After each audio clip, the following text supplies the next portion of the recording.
Assalamualaikum warahmatullahi wabarakatuh. Bismillahirrahmanirrahim. Alhamdulillahi rabbil alamin. Wa bihi nasta'inu ala umurid dunya waddin. Wassalatu wassalamu ala asyrafil anbiya'i wal mursalin, Nabiyyina Muhammadin wa ala alihi wa ashabihi wa dzurriyyatihi ajma'in, amma ba'du. Asyhadu an la ilaha illallah wa asyhadu anna Muhammadar Rasulullah wa ufawwidu amri ilallah. Innallaha basirun bil ibad. Hasbiyallahu la ilaha illa huwa alaihi tawakkaltu wa huwa rabbul arsyil azim. Wa ufawwidu amri ilallah. Innallaha basirun bil ibad. Hasbiyallahu la ilaha illa huwa alaihi tawakkaltu wa huwa rabbul arsyil azim. Qala Allah Ta'ala fi kitabihil karim hikayatan an Nabiyillahi Musa alaihi salam. Rabbi syrah li sadri wa yassir li amri wahlul 'uqdatam min lisani yafqahu qawli. Para alim, para asatid, para asatidah, para bapak dan ibu sekalian, hafizani wa hafizakumullah. Wabil khusus segenap pengurus Masjid Baitur Rahman, yang semoga pengurusnya dan jamaahnya selalu dalam naungan rahmat, barokah, perlindungan serta bimbingan Allah Subhanahu wa ta'ala. Amin Allahumma amin insyaallah. Dan wabil khusus para asatid, wabil khusus Ustaz Azmi Daud dan para asatid yang lainnya. Dan semoga Allah nubrahi siha wal afiyah selalu, dan ilmunya terus bermanfaat bagi agama dan umat ini ila yaumil qiyamah. Amin Allahumma amin insyaallah. Masih melanjutkan kajian kita di pada Sahih Hadis Qudsi yang ke-74. Allahumma inna nas'aluka ilman nafi'a wa rizqan thayyiba wa amalan mutaqabbalah wa fatahallahu lana futuhal arifin. Allahumma inna na'udzubika min ilmin la yanfa' wa amalin la yurfa' wa qalbin la yakhsha' wa du'a'i la yusma'. Allahumma ati anfusana taqwaha wa zakkiha anta khairu man zakkaha anta waliyuha wa maulaha. Amin Allahumma amin insyaallah. Hadisnya sahih dari Ibnu Umar radhiyallahu anhuma, dari Rasulullah Muhammad sallallahu alaihi wasallam, bahwa beliau bersabda. Apa sabdanya? Innallaha, sesungguhnya Allah, yaqbidu, menggenggam, yaumal qiyamati, pada hari kiamat, al-ardha, bumi, wa takunu, dan ada apa, samawatu, langit, beberapa lapis langit, biyaminihi, di kanannya. Summa yaqulu, kemudian Allah berfirman, Anal Malik, akulah Al-Malik, yang Maha Raja.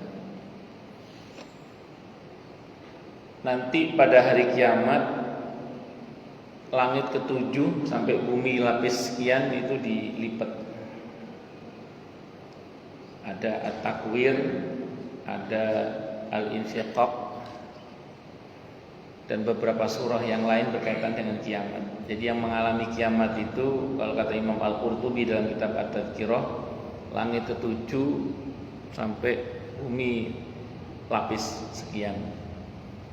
Maka yang berada di atas langit ketujuh itu tidak mengalami kiamat, seperti surga misalnya, itu tidak mengalami kiamat. Sidratil Muntaha itu juga tidak mengalami kiamat karena dia di atas langit ketujuh. Jadi yang mengalami kiamat itu langit ketujuh ke bawah, dibelah, digulung, macam-macam lah itu yang informasi dalam Al-Quran. Dan ketika semuanya mati, dalam satu riwayat yang lain Allah berfirman, mana yang dulu pernah mengaku sebagai raja? Ainal muluk, mana yang dulu pernah mengaku sebagai raja? Hari ini Anal Malik, akulah raja yang sesungguhnya. Karena kalau di dunia ini kan orang ini masih sering ngaku-ngaku sebagai pemilik, sebagai raja atau apapun. Tapi nanti di hari kiamat Allah tampakkan dengan sesungguhnya bahwa yang sesungguhnya raja dan pemilik segalanya serta yang menguasai semuanya itu sejatinya hanyalah Allah Subhanahu wa taala. Al-Malik itu kata para ulama terdiri dari huruf mim, lam dan kaf. Dari kata mulkun. Mulkun itu artinya raja atau penguasa atau kekuasaan atau kerajaan. Bukan dari kata milkun. Kalau milkun itu artinya pemilik. Kata para ulama, kalau pemilik belum tentu raja, tapi kalau raja sudah pasti pemilik. Makanya Allah itu Al-Malik, zat yang tidak hanya memiliki tapi juga merajai. Apapun yang tercermin dari sifat Allah Al-Malik itu mengandung unsur kekuatan dan kesahihan. Artinya semua yang Allah putuskan dengan maha kuasanya itu bersifat pasti dan benar itu, dan pasti dan benar itu. Maka seperti halnya kiamat misalnya, itu pasti sudah itu. Karena itu diputuskan oleh Allah dengan maha kuasanya. Jadi atas dasar maha kuasanya Allah memutuskan kiamat itu pasti terjadi. Jadi betapa manusia berdaya upaya untuk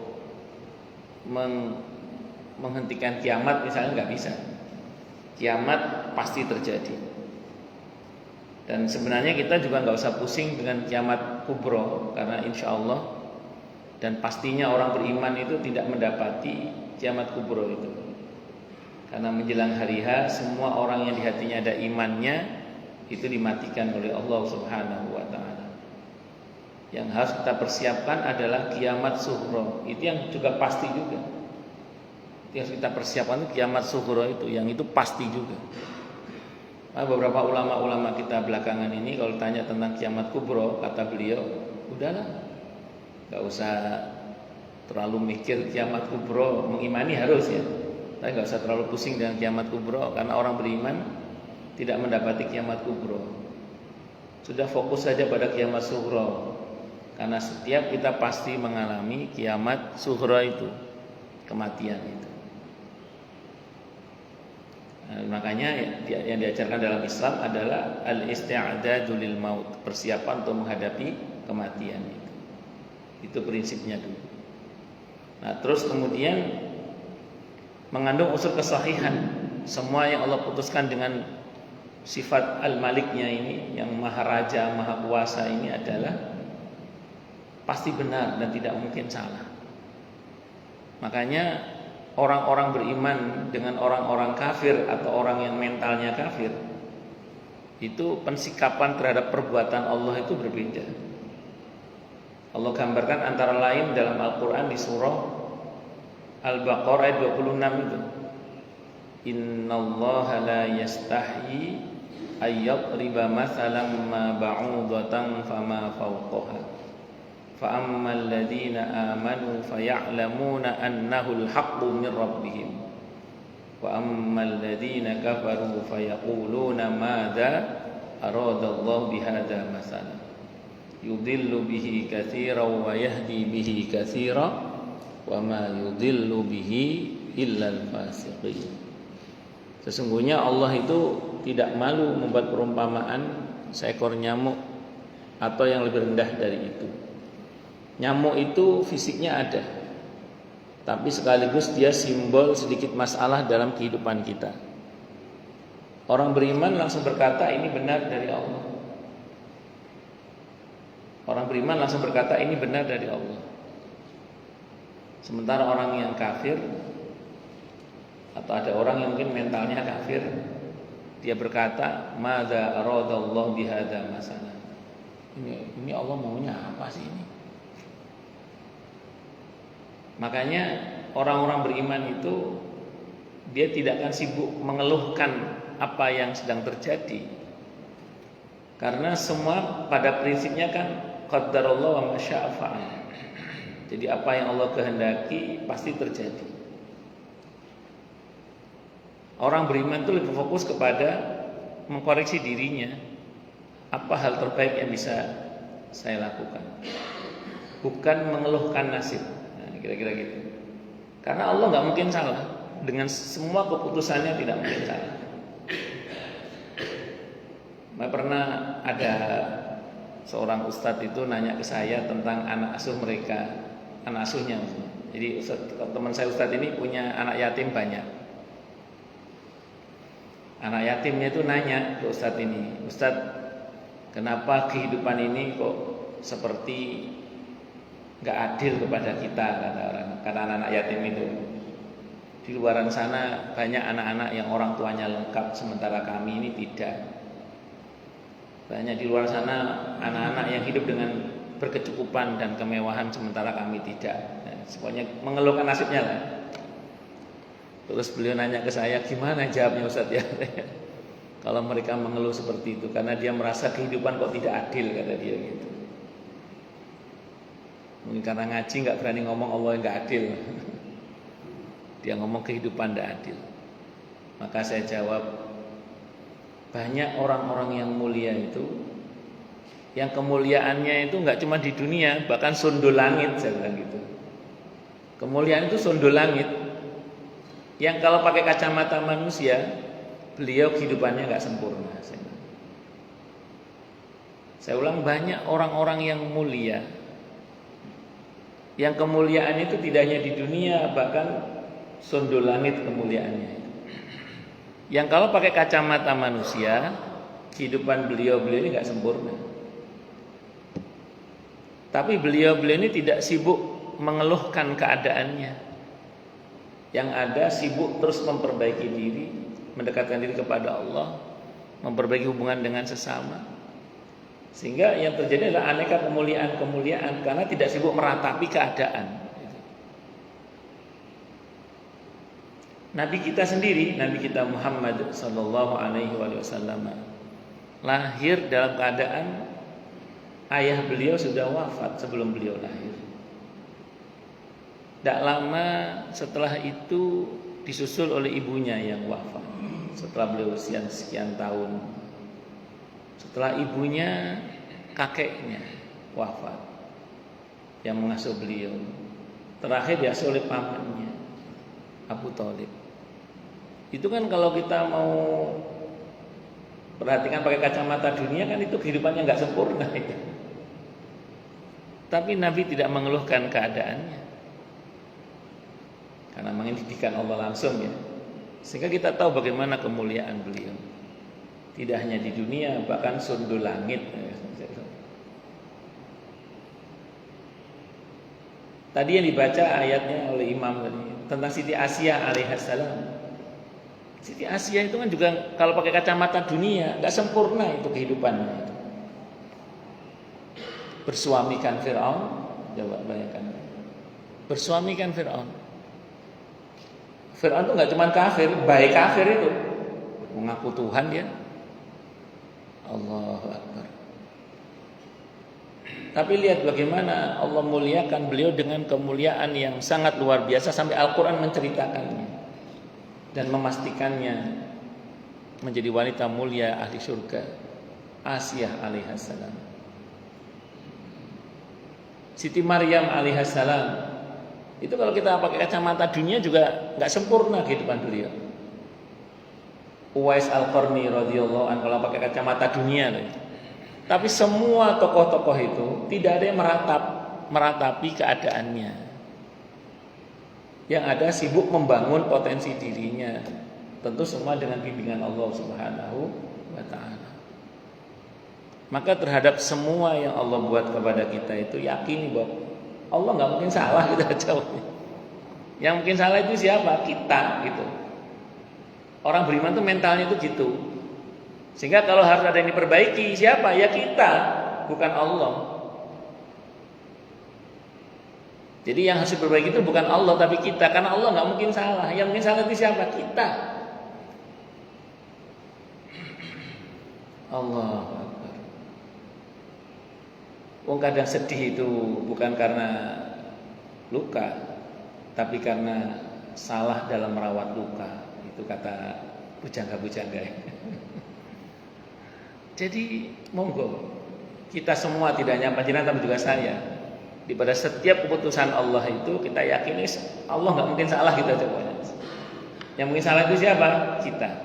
Ketika harus ada yang dikoreksi bukan Allah tapi siapa? Kita.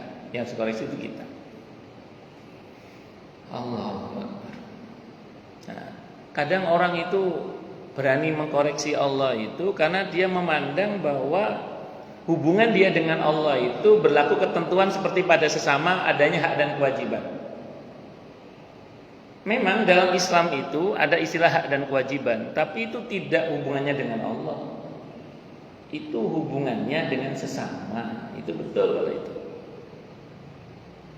Kalau dengan sesama itu suami istri. Suami itu punya hak yang dilindungi oleh Allah dengan kewajiban istri. Istri punya hak yang dilindungi oleh Allah dan kewajiban suami. Orang tua punya hak yang dilindungi oleh Allah dan kewajiban anak. Anak juga punya hak yang dilindungi oleh Allah dengan kewajiban orang tua. Atasan dan bawahan juga sama. Atasan punya hak yang dilindungi oleh Allah dengan kewajiban bawahan. Kewajiban hak bawahan juga punya hak yang dilindungi oleh Allah dengan kewajiban atasan. Dan ini nggak boleh merasa paling, nggak boleh merasa paling, nggak boleh, harus saling semuanya tadi harus saling, nggak boleh merasa paling.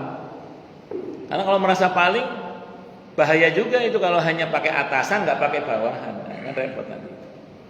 Hanya pakai atasan nggak pakai apa? Bawahan, repot. Harus saling. Nah, ini kadang orang membawa ini kepada hubungannya dengan Allah. Dengan Allah pun dia pakai rumus hak dan kewajiban. Seolah-olah Allah itu bisa dituntut. Padahal Allah itu la yus'alu amma yaf'alu wa hum yus'alun. Allah itu tidak ditanya terkait dengan apa yang Allah lakukan, justru kita manusialah yang ditanya terkait dengan apa yang mereka kerjakan. Allahu Akbar.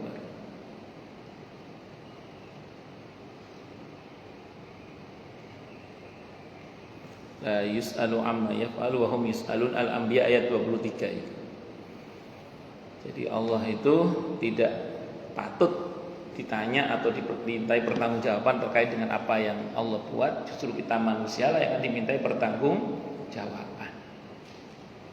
La yus'alu amma yaf'alu wa hum yus'alun. Apalagi Allah kepada kita itu sahamnya 100%.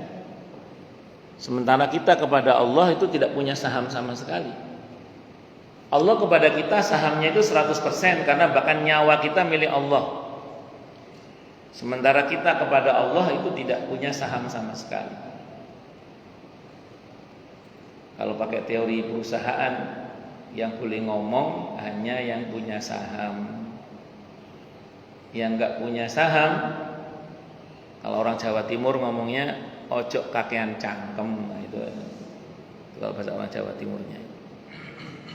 Jangan banyak cakap, itu kalau nggak punya saham.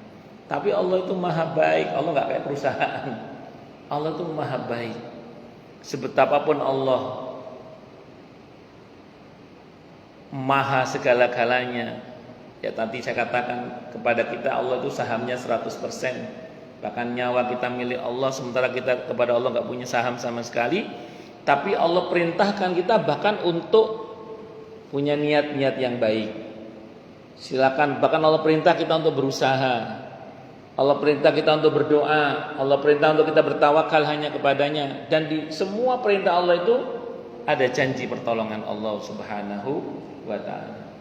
Ada janji pertolongan Allah Subhanahu wa taala.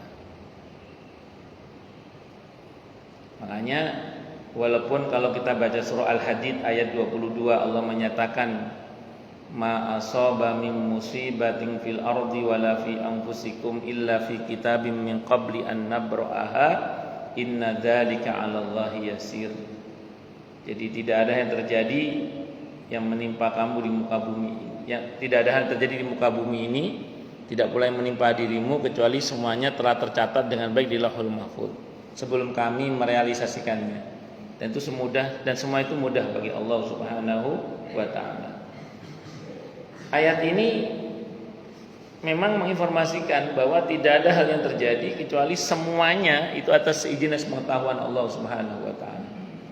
Tapi perihal mengatakannya kepada sesama terutama itu ada adabnya, ada akhlaknya. Itu namanya akhlak karimah dalam berakidah atau adab dalam berakidah.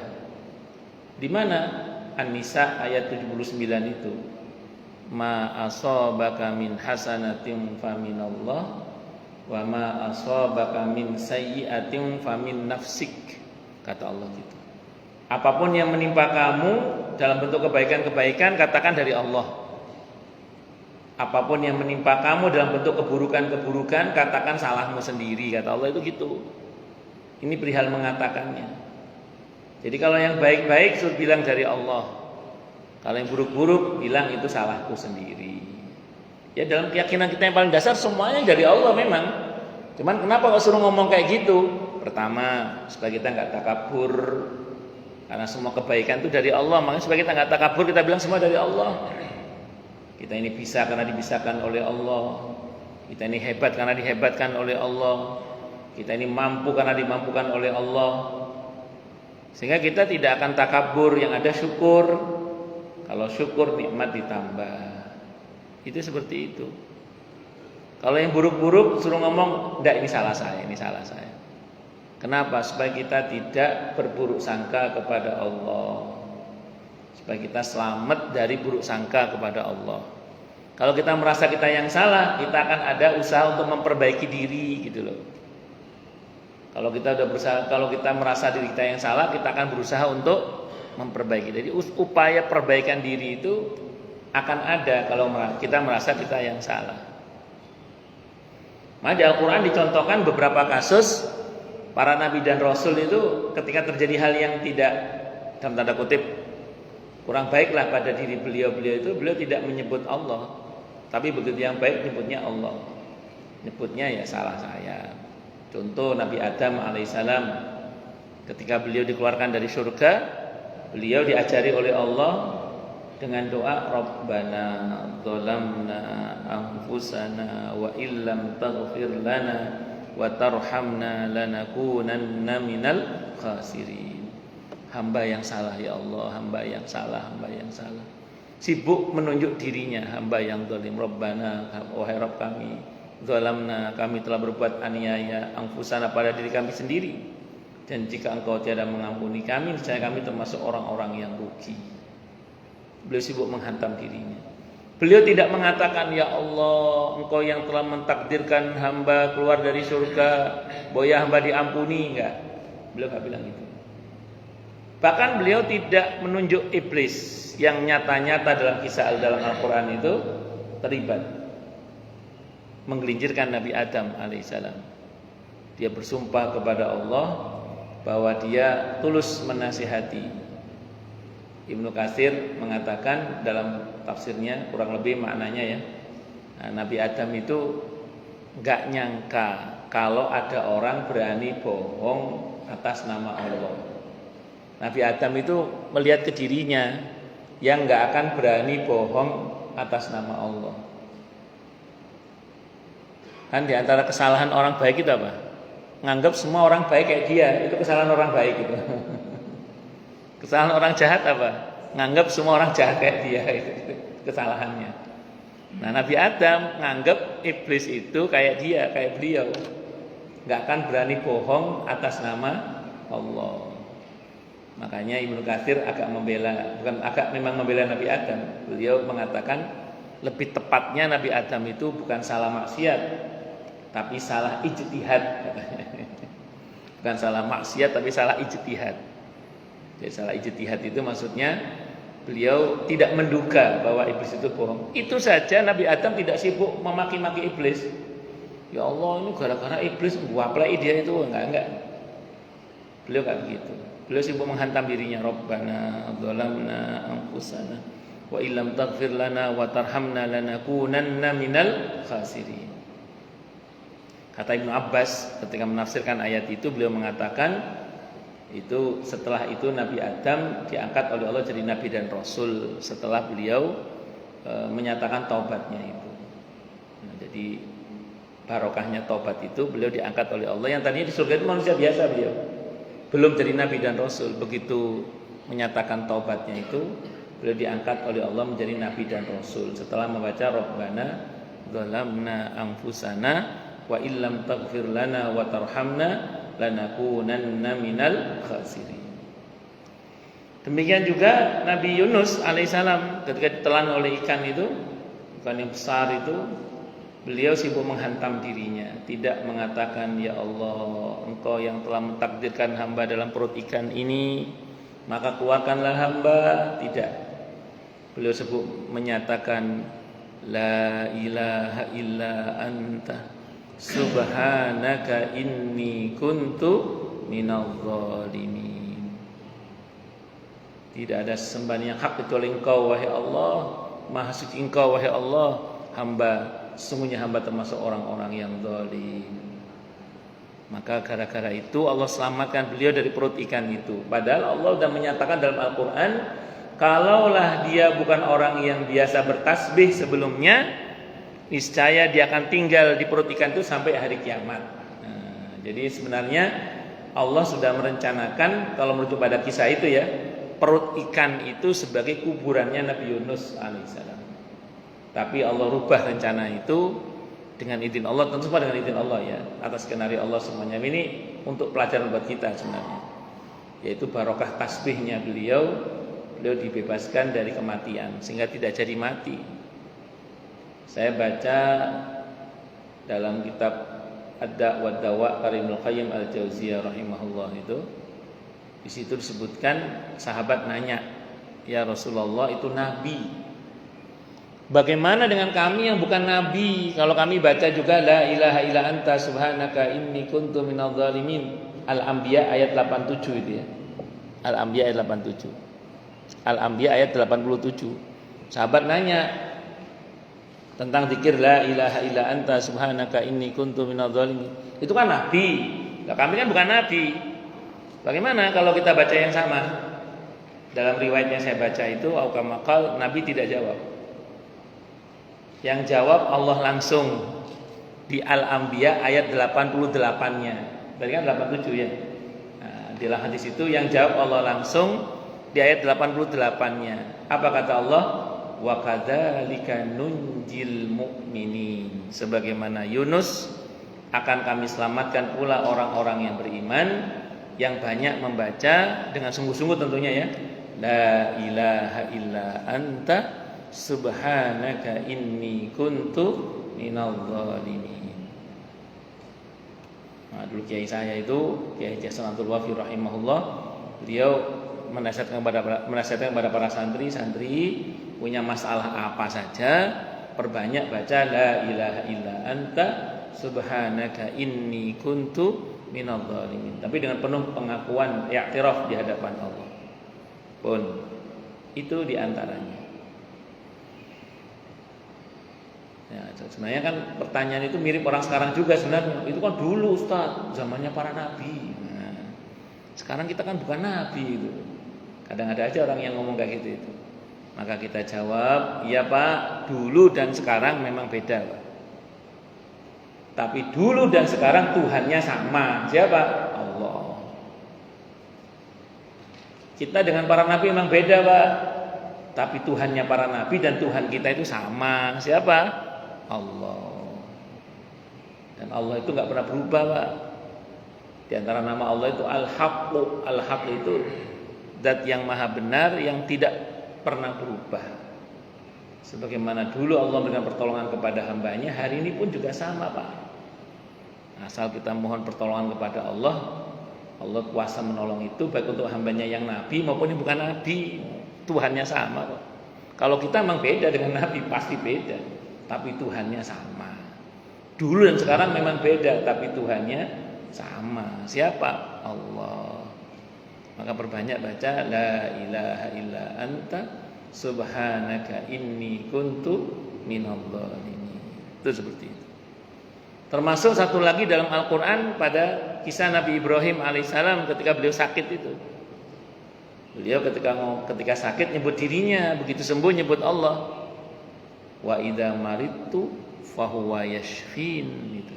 Dan apabila aku sakit, bab sakit nyebut dirinya.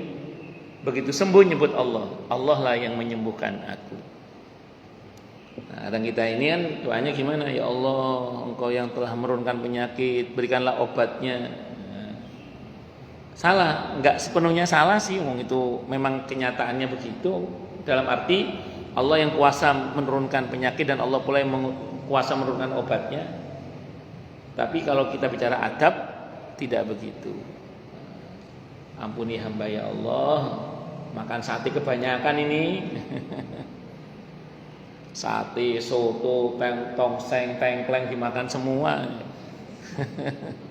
Ampuni hamba ya Allah. Ini tadi malam makan kebanyakan ini. Tolong sembuhkan hamba ya Allah. Ampuni hamba ya Allah. Jadi kalau salah nyebut dirinya, tapi bab kebaikan nyebut Allah Subhanahu wa taala. Dan masih banyak lagi lah yang lain-lain. Nah, pada hari kiamat, saya ulang, apapun yang menjadi keputusan Allah itu pasti benar, karena Allah Al-Malik, pasti benar dan tidak mungkin salah. Dan karenanya kemudian begini yang harus kita pahami lagi terkait persiapan menghadapi kiamat itu apa coba? Semua keadaan yang terjadi pada hari kiamat itu berbanding lurus dengan apa yang kita kerjakan hari ini di dunia ini. Jadi saya ulang, semua keadaan di hari kiamat itu berbanding lurus dengan keadaan kita di dunia ini. Apa yang kita kerjakan di dunia ini. Maka hati-hati dengan apa yang kita katakan, hati-hati dengan apa yang kita kerjakan, karena akan berdampak langsung nanti pada hari kiamat. Dan Allah gak mungkin salah. Karena pada hari itu, hari kiamat, seseorang tidak akan dizalimi sedikit pun. Tidak akan dizalimi. Semua pasti benar dengan keputusan Allah Subhanahu wa taala, enggak mungkin salah. Maka kalau kita ingin nanti di akhirat mendapatkan aneka fasilitas-fasilitas, kemudahan-kemudahan, semua fasilitas dan kemudahan di hari akhir nanti hanya bisa dipesan sekarang di dunia ini. Saya ulang, aneka fasilitas dan kemudahan-kemudahan yang ada di akhirat nanti hanya bisa dipesan di dunia ini. Maka hati-hati dalam memesan kebaikan dan keburukan di dunia ini akan berdampak langsung nanti ke akhirat.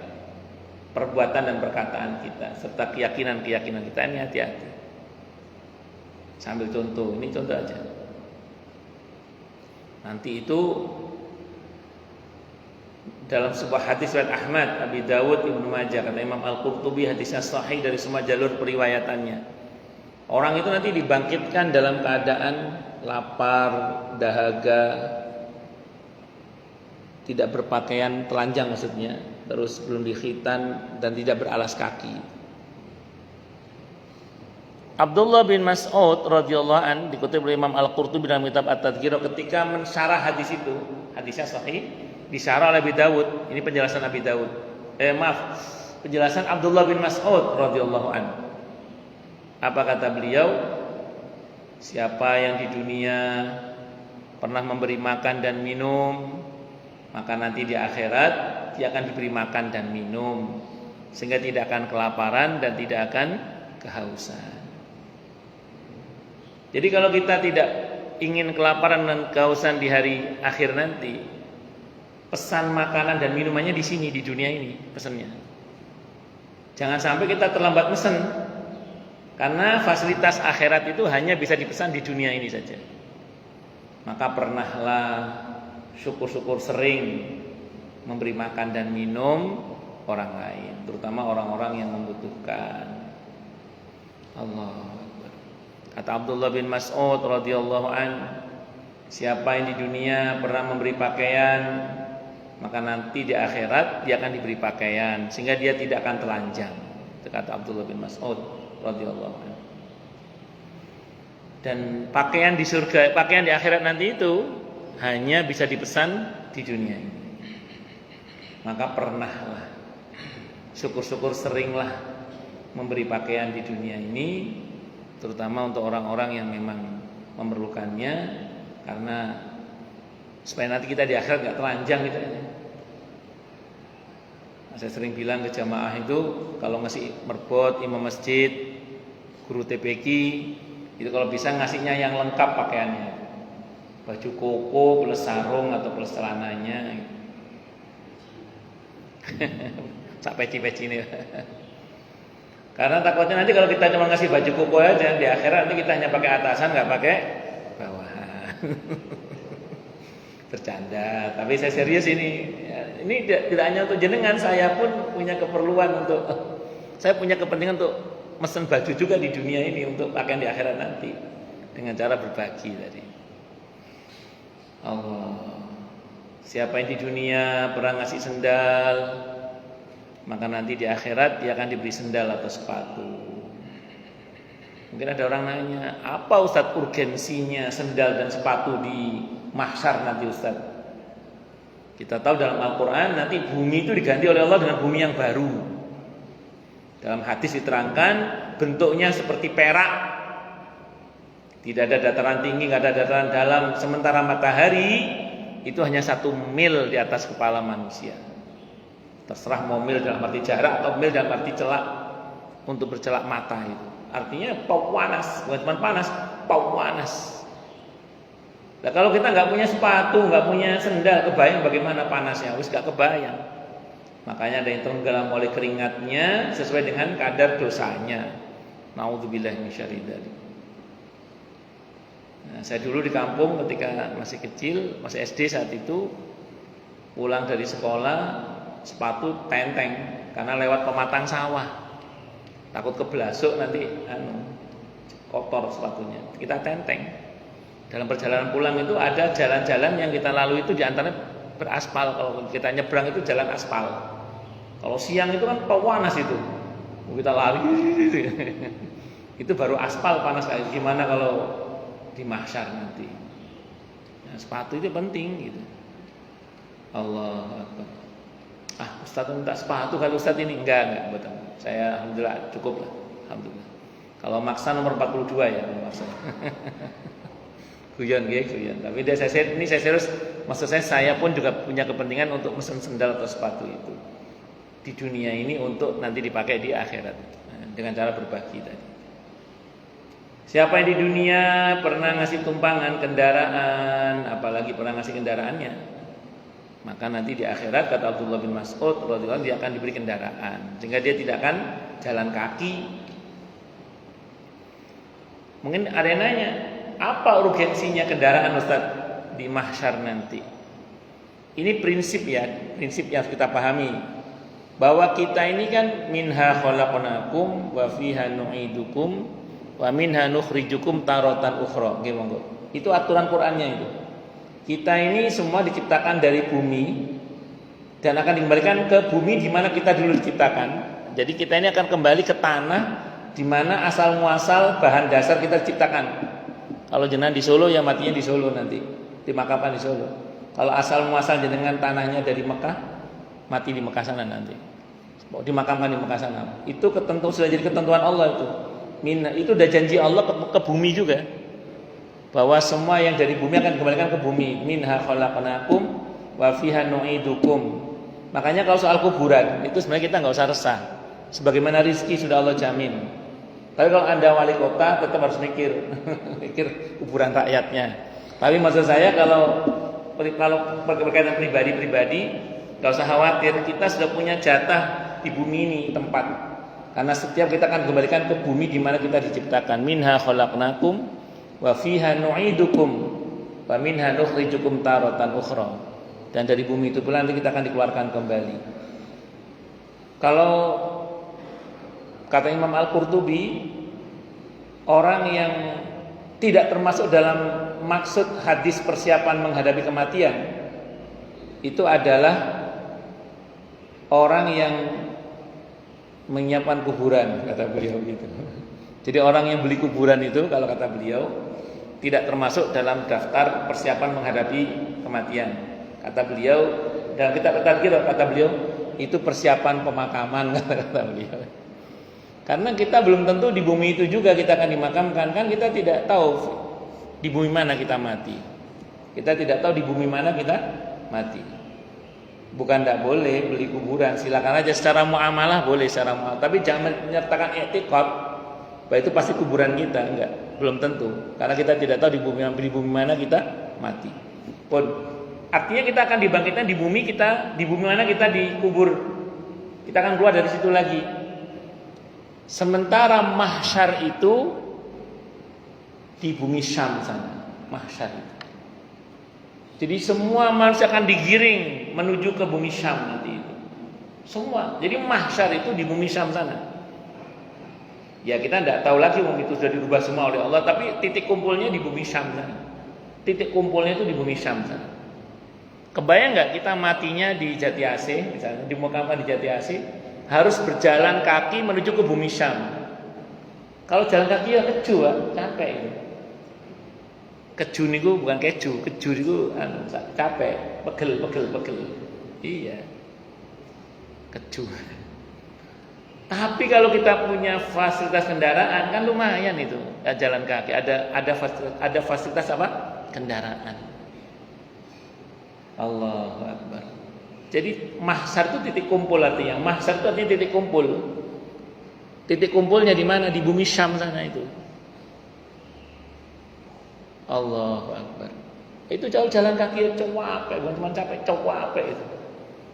Makanya kalau dapat fasilitas kendaraan lumayan. Allah. Maka kendaraan di mahsyar nanti itu bisa dipesannya sekarang ini di dunia ini. Jadi kalau mau pesan sekarang, pokoknya fasilitas akhirat itu hanya bisa dipesan di dunia ini. Kalau sudah mati, nggak bisa pesan lagi, Pak. Kecuali ada yang memesankan.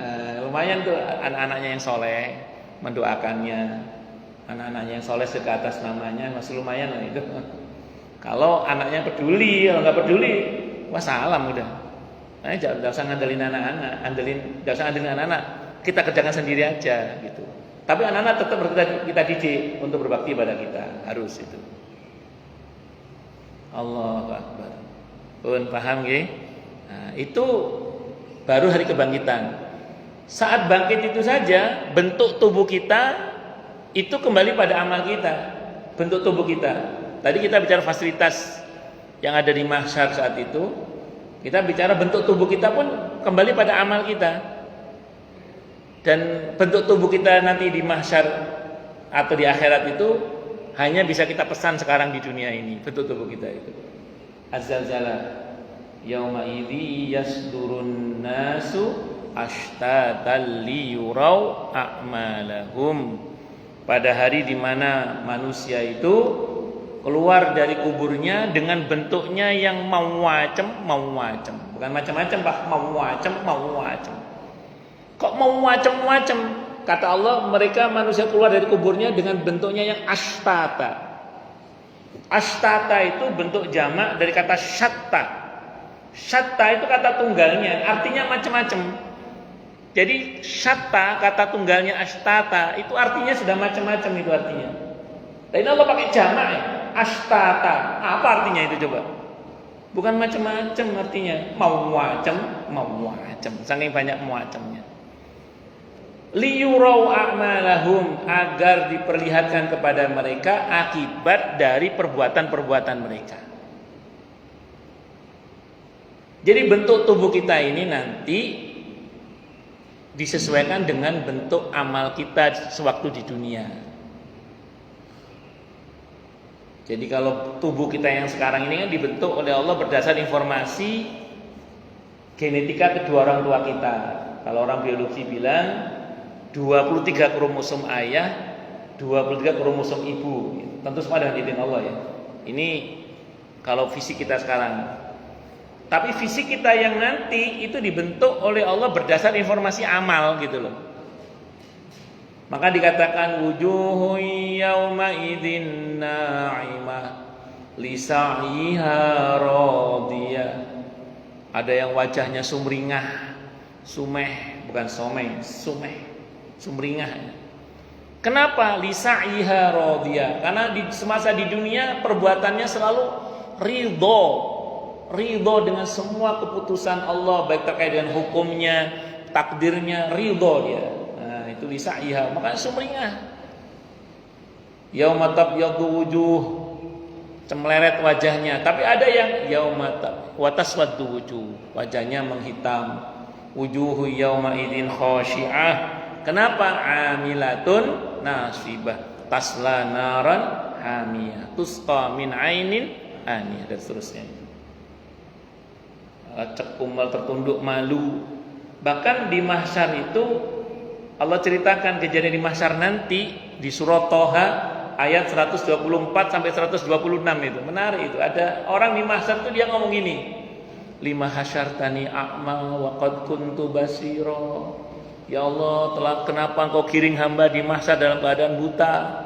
Padahal tadi hamba ini melek. Apa jawaban Allah? Kadzalika atatka ayatuna fanasitaha wa kadzalikal yauma tunsa. Sebagaimana telah datang kepada kamu ayat-ayat kami dan kamu mengabaikannya, sebagaimana dulu kamu mengabaikannya, sekarang pun kamu diabaikan. Itu Allah murka, tapi bahasanya masih halus. Kalau diterjemah versi Jawa Timur, sebagaimana telah datang kepadamu ayat-ayat kami, tapi matamu nggak pernah dipakai untuk membacanya. Sebagaimana dulu matamu nggak pernah dipakai untuk membacanya, maka sekarang matamu dibutakan. Itu kalau versi Jawa Timurnya itu gitu. Cuman Allah itu marah saja bahasanya halus. Itu seperti itu. Dapurmu ge Pak, orang yang budi Pak jenengan. Oh Tegal.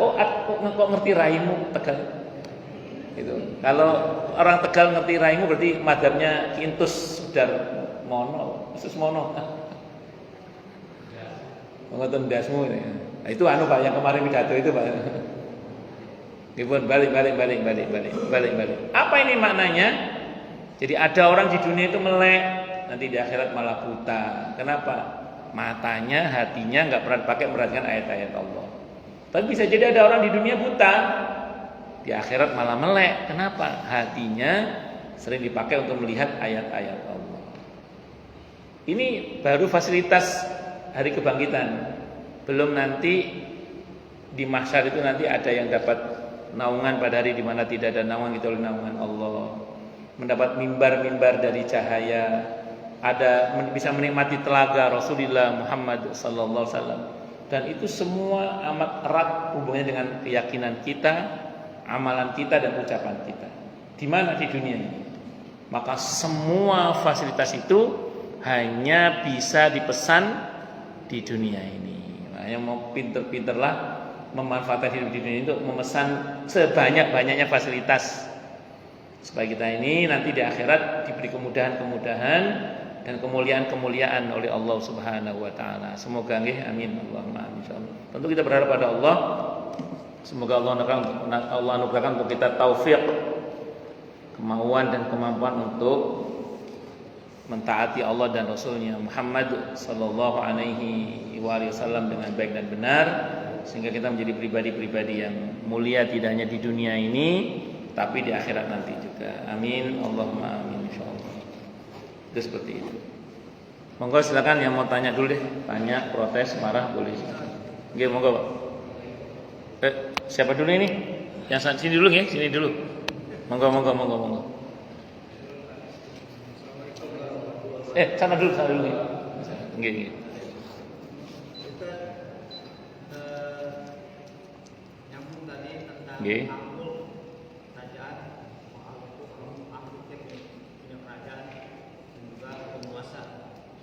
Nggih. Ini di surat ayat 5 coba saya bacakan. Sesungguhnya kami telah menghiasi langit yang dekat dengan bintang-bintang. Kenapa, Pak? Kami jadikan bintang-bintang itu alat-alat pelempar setan. Dan kami sediakan bagi mereka siksa neraka yang menyala-nyala. Mohon penjelasan Ustaz bahwa bintang-bintang itu di setahu kita kan besar sekali ya. Mungkin ada yang besar dari bumi gitu. Nah, itu kan sebagai pelempar setan. Nah, kalau kita analogikan bahwa setan itu akan lebih besar, bisa juga lebih besar bintang gitu. Nah, itu mohon penjelasan Ustaz. Nggih, nggih. Terima kasih. Assalamualaikum warahmatullahi wabarakatuh. Waalaikumsalam warahmatullahi wabarakatuh. Sebelum diutusnya Nabi kita Muhammad sallallahu alaihi wasallam, setan dari bangsa jin itu punya keleluasaan menguping takdir. Jadi setan dari bangsa jin sebelum diutusnya Nabi kita Muhammad sallallahu alaihi wasallam, sebelum turunnya Al-Qur'an, itu punya keleluasaan menguping takdir. Mereka ini kalau ada takdir akan dieksekusi di bumi, itu malaikat yang eksekutornya itu ngobrol, antar malaikat itu ngobrol. Jadi malaikat siapa ketemu dengan malaikat siapa, mau kemana? Mau ke Jati Asih, mau ngasih rizki orang di sana, itu mau dapat rizki yang besar insyaallah gitu ya, amin insyaallah. Nah, itu ngobrol mereka di antara mereka itu, antara malaikat itu. Nah, setan itu nguping obrolan malaikat yang turun akan mengeksekusi takdir itu. Makanya sebenarnya apa yang terjadi di bumi ini kan settingan langit sebenarnya. Kalau bahasa Al-Qur'annya wa fis sama'i rizqukum wa ma tu'adun. Di langitlah rizki kalian dan apa-apa yang Allah janjikan untuk kalian. Nah, makanya orang itu kalau langitnya beres, buminya beres insyaallah. Makanya jangan meremehkan doa, tawakal berserah diri hanya kepada Allah. Sampai kita juga berusaha. Nah,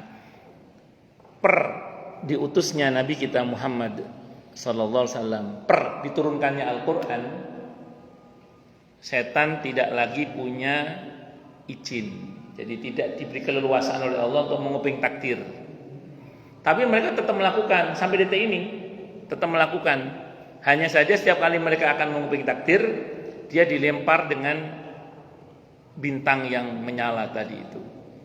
Nah, kalau menurut ilmu fisika, mungkin bintang yang kita maksud adalah ya bintang yang bisa ya yang notabene besar itu.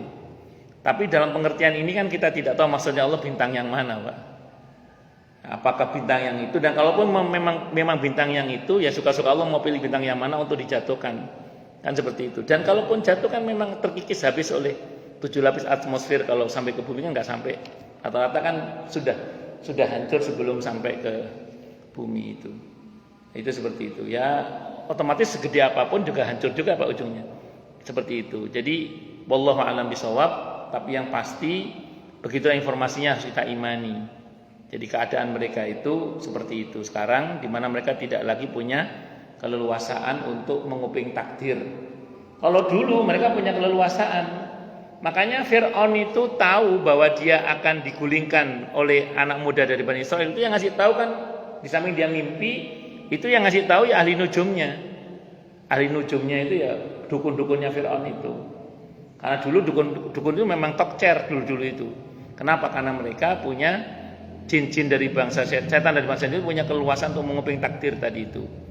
Tapi sekarang sejak diutusnya Nabi kita Muhammad SAW, mereka tidak lagi diberi keleluasan dalam menguping takdir. Makanya tingkat kebohongannya tinggi, ditambah-tambah dari sedikit yang dia dengar, diberitahukan kepada dukunnya, terus ditambah-tambah sama dia. Itu kalau bahasa Al-Qur'annya itu. Atau dalam satu riwayat dikatakan demikian. Au kama qala wallahu alam bisawab. Ngoten nggih. Nggih. Monggo yang lain Pak, monggo Pak nggih. Waalaikumsalam warahmatullahi wabarakatuh. Hakikatnya dalam ajaran Islam itu saja manusia yang akan memperoleh kemuliaan dan keringanan di dunia akhirat seperti apa? Bagus. Sampun?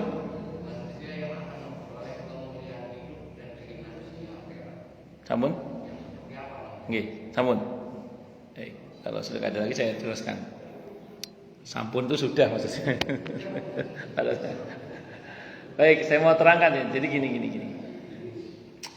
Saya itu pernah ditanya oleh jamaah tentang surah Ali Imran ayat 26 itu. Qulillahumma malikal mulki tu'til mulka man tasha wa tanzi'ul mulka mimman tasha wa tu'izzu man tasha wa tudhillu man tasha biyadikal khair innaka ala kulli syai'in qadir. Itu kan Allah muliakan siapapun yang Allah kehendaki kan, dan Allah hinakan siapapun yang Allah kehendaki gitu. Nah itu ada yang nanya ke saya, Ustaz, kalau ujungnya yang mulia yang Allah kehendaki mulia, yang hina yang Allah kehendaki hina, buat apa kita berusaha, kata dia gitu Pak. Kan di ayat itu dikatakan Allah muliakan siapapun yang Allah kehendaki, Allah hinakan siapapun yang Allah kehendaki. Engkau muliakan siapapun yang kau kehendaki, engkau hinakan siapapun yang kau kehendaki. Kata orang itu, buat apa kita berusaha kalau ujungnya yang dimuliakan dan yang dihinakan adalah yang dikehendaki oleh Allah, kata dia begitu. Saya jawab gini, ini jawaban saya. Kurang lebih gini jawaban saya. Ayat itu betul Pak, saya bilang gitu. Ayat itu betul. Dan Allah udah ngasih bocoran jawaban Pak dalam ayat itu. Jadi kan yang akan dimuliakan oleh Allah adalah yang dikehendaki mulia oleh Allah, yang dihinakan yang dikehendaki hina oleh Allah. Dan Al-Qur'an sudah ngasih bocoran jawaban Pak tentang siapa-siapa yang dikehendaki oleh Allah mulia dan siapa-siapa yang Allah kehendaki hina. Tinggal kita berusaha mencocokkan dengan perbuatan orang-orang yang Allah kehendaki mulia. Tinggal kita berusaha meniti jalan orang-orang yang Allah kehendaki mulia, maka kita pasti akan dimuliakan oleh Allah. Karena itu jalan yang Allah kehendaki ada kemuliaan. Tapi kalau kita menyesuaikan dengan jalannya orang-orang yang Allah kehendaki hina, ya pasti kita terhina. Wong itu memang Allah kehendaki hina kok. Nah, orang-orang yang Allah kehendaki mulia dalam Al-Quran ada muttaqin, ada muhsinin, ada mukminin, ada tawabin, ada mutatahirin, ada tawabin. Silakan dipilih, saya bilang. Nah, sementara kalau jalan-jalan kehinaan ada kafirin, ada musyrikin, ada fasikin, ada munafikin, ada aspirin, obat yang terakhir itu. Jadi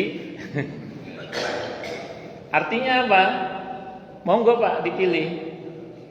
Jadi kalau ada orang menempuh jalan-jalan kemuliaan pasti mulia dia. Tapi kalau dia menempuh jalan-jalan kehinaan pasti terhina. Pasti dah itu. Dan Allah sudah ngasih tahu dalam Al-Quran siapa-siapa yang dikehendaki mulia dan siapa-siapa yang dikehendaki hina.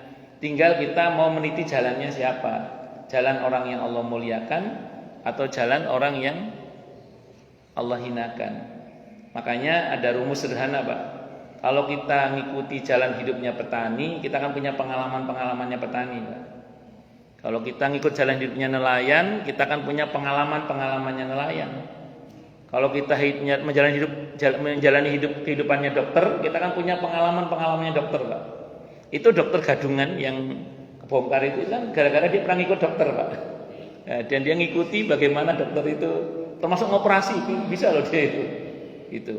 Nah, kalau kita ngikuti jalannya para nabi dan rasul, orang-orang yang beriman, orang-orang yang bertakwa di masa lalu, yang Allah cerita dalam Al-Quran itu, maka kita pun akan punya pengalaman-pengalaman imani sebagaimana beliau-beliau mengalaminya.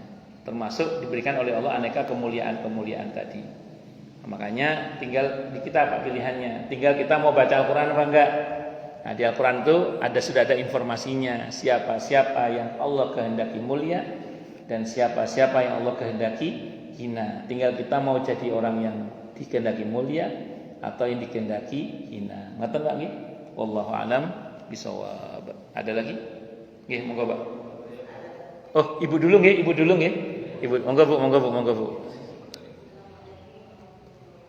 Waalaikumsalam warahmatullahi wabarakatuh.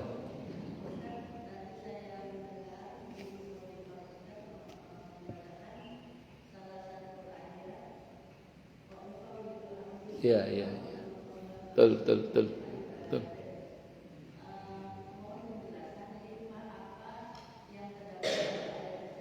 Bagus. Waalaikumsalam warahmatullahi wabarakatuh. Itu ceritanya kan di surah Al-Mu'min atau Al-Ghafir ayat 44. Janji Allah di 45-nya, yaitu 44, janji Allah di 45-nya itu.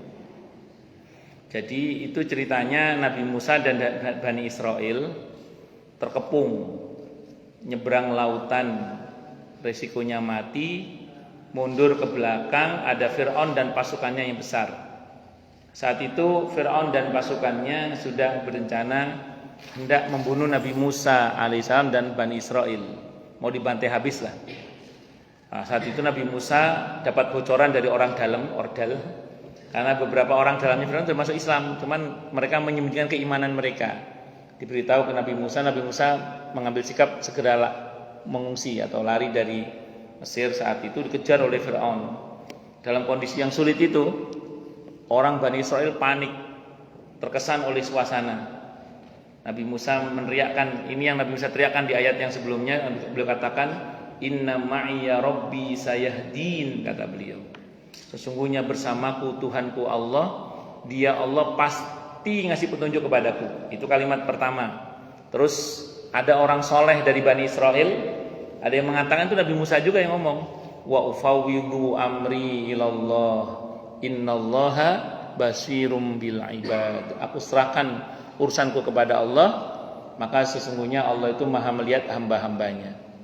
Terus di ayat 45-nya itu Allah menyatakan, maka Nabi Musa dan Bani Israel itu diselamatkan dari tipu daya, dari aneka kejahatannya Fir'aun dan pasukannya. Bahkan akhirnya Fir'aun dan pasukannya itu hancur oleh rencananya sendiri. Makanya kalau kita baca ayat ini, orang yang membaca wa ufawwidhu amri ilallah, ini kalimat tawakal sebenarnya. Di samping hasbunallah wa ni'mal wakil. Itu kalau kita baca ayat itu dengan penuh ketawakalan, kalau kita merujuk pada kisah dalam Nabi Musa, dalam kisah Nabi Musa itu, maka semua rencana jahat orang kepada kita insya Allah dibatalkan oleh Allah. Bahkan tidak jarang rencana mereka akan menghantam diri mereka sendiri. Jadi kalau kita baca dengan penuh ketawakalan loh ya, wa ufawwidhu amri ilallah innallaha basirum bil ibad, insya Allah semua rencana jahat orang kepada kita batal. Bahkan tidak jarang rencana mereka akan menghantam diri mereka sendiri. Itu wa ufawwidhu amri ilallah innallaha basirum bil ibad. Kata para ulama juga, kita kalau ada masalah jangan terkesan dengan masalah, fokus pada membicarakan akan maha kuasanya Allah. Nah, membicarakan akan maha kuasanya Allah itu akan membuat dekat kita dengan pertolongan Allah, akan mendapatkan pertolongan Allah. Jadi gini ya, ini contoh ya, misalnya di keluarga ada masalah, itu jangan disimpan sendiri keyakinan bahwa Allah maha kuasa atas segala sesuatu. Tenang, Allah maha kuasa dalam hati, tidak boleh. Sampaikan kepada anak, nak, gak usah khawatir, kita punya Allah. Ayo kita berdoa sama Allah. Tidak ada yang tidak mungkin bagi Allah. Itu maksudnya. Ngomong ke istri, ibu ngomong ke suami, mas, gak usah panik, ayo kita sholat, doa sama Allah, minta sama Allah. Tidak ada yang tidak mungkin bagi Allah. Ayo kita sedekah, kita mohon pertolongan Allah. Ayo. Itu omongan-omongan seperti itu mengundang pertolongan Allah. Jadi jangan sibuk dengan terkesan dengan suasana melupakan Allah. Nah, membicarakan kekuasaan Allah itu mengundang pertolongan Allah. Itu maksudnya Bu, di antaranya. Wallahu a'lam bishawab. Oke, tadi siapa Bapak? Monggo.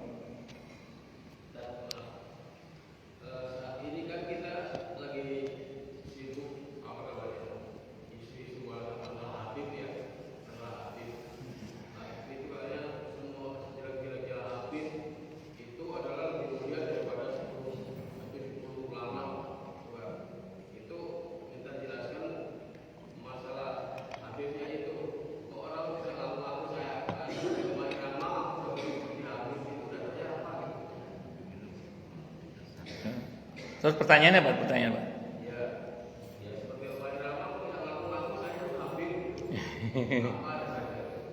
Raden dia Pak katanya. Baik, kita terlepas dari isu ya Pak. Saya termasuk yang nggak suka ngomong itu sebenarnya saya itu, karena bagi saya itu lingkaran fitnah itu bagi saya itu lingkaran fitnah. Ya pada posisi manapun kita berada pasti salah dalam kacamata pembenci maupun yang fanatik pada dua kubu itu. Makanya saya termasuk yang malas bicara soal itu sebenarnya. Tapi karena Bapak nanya, saya bicara terlepas dari semua itu Pak ya. Terlepas dari semua itu, bersyukurlah kepada Allah, dalam Islam itu kemuliaan tidak diukur dari jenis kelamin.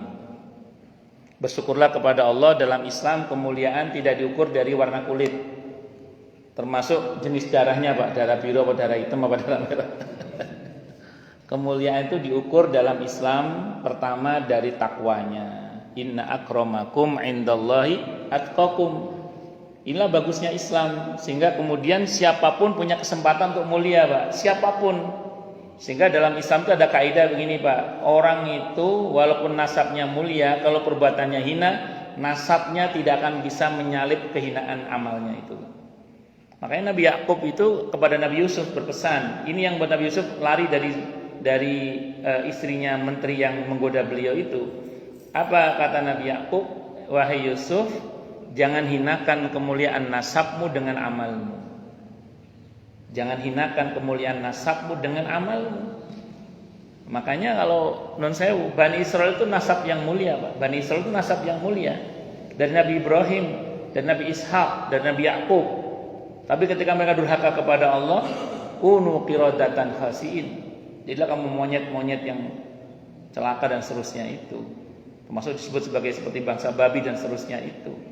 Nah, karena mereka durhaka. Suku Quraisy itu sebelum diutusnya Nabi kita Muhammad SAW itu keturunan yang mulia Pak, dari Bani Ismail itu Quraisy itu.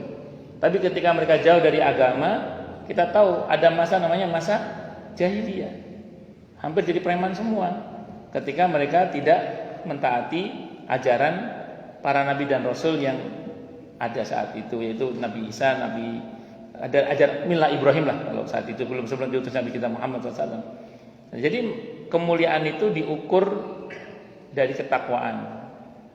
Makanya sahabat Bilal yang notabene budak belian tadinya, karena ketakwaannya, kemuliaannya sundul langit Pak. Di bumi beliau jadi gubernur di Damaskus, di bumi, di langit suara sendalnya Nabi mendengar berjalan di depan beliau. Seorang budak belian tadinya Pak, tapi kemuliaannya sundul langit. Itu dalam Islam. Abdullah bin Mas'ud radhiyallahu anhu itu pembantu rumah tangganya Nabi, tukang bawa sendalnya Nabi kalau Nabi lagi tausiah, Nabi lagi ngasih pelajaran, itu yang jaga sendalnya Nabi itu Abdullah bin Mas'ud radhiyallahu anhu. Tapi siapa Abdullah bin Mas'ud itu? Ulama besar di kalangan para sahabat. Pemilik salah satu madhab di kalangan para sahabat itu Abdullah bin Mas'ud radhiyallahu anhu. Siapa lagi? Mu'adz bin Jabal radhiyallahu anhu, pekerja serabutan, masuk Islam usia 17 tahun, utangnya banyak Pak. Dalam besutan tangan Nabi kita Muhammad sallallahu alaihi wasallam jadi hakim tinggi di Yaman. Kemudian jadi gubernur di Yaman di masa Sayyidina Umar radhiyallahu anhu. Kemuliaannya sundul langit juga itu. Banyak orang-orang yang tadinya tidak diperhitungkan Pak dalam kancah sosial. Tapi begitu Islam datang, mereka menjadi pribadi-pribadi yang mulia, bukan dari jenis darahnya, bukan dari keturunannya, tapi dari ketakwaannya, dari ilmu dan imannya sekaligus. Karena nanti ada dasar kemuliaan yang lain, yaitu yarfa'illahu alladziina aamanu minkum walladziina utul ilma darajat. Maka terlepas dari semua itu Pak ya, Bapak enggak usah ikut arus deh. Termasuk saya juga enggak mau ikut arus begitu. Kita fokus aja. Ya, pokoknya kemuliaan dalam Islam tidak diukur dari warna kulit, dari jenis kelamin, dari suku bangsa mana, tapi dari ketakwaannya, berilmu dan berimannya sekaligus gitu Bang nggih. Wallahu a'lam bishawab. Niku sing ngoten-ngoten niku Bapak boten usah anu lah. Kadang kalau kita telisik ujung-ujungnya proyek kadang itu Pak. Ya, makanya saya tidak mau bicara soal itu karena sama Pak. Kita di pro pun atau di kontra pun ujungnya kita kena gilas arus fitnah itu menurut saya. Jadi menurut saya ini fitnah akhir zaman ini menurut saya. Ngeten Pak nggih, betul saya derek-derek nggih. Fokus sama yang tadi itu aja. Itu fokus sama yang tadi itu aja. Enggak usah ikut-ikutan ngoten. Karena bagi saya itu arus fitnah itu bagi saya. Wallahu a'lam bishawab. Ngoten nggih. Nggih. Cukup dulu. Kita tutup dengan hamdalah. Alhamdulillahirabbil alamin. Subhanakallahumma bihamdika asyhadu an la ilaha illa anta astaghfiruka wa atubu ilaik. Sallallahu alaihi Muhammad wa ala alihi wasallam. Saya mohon maaf. Assalamualaikum warahmatullahi wabarakatuh. Oke, sampai sana.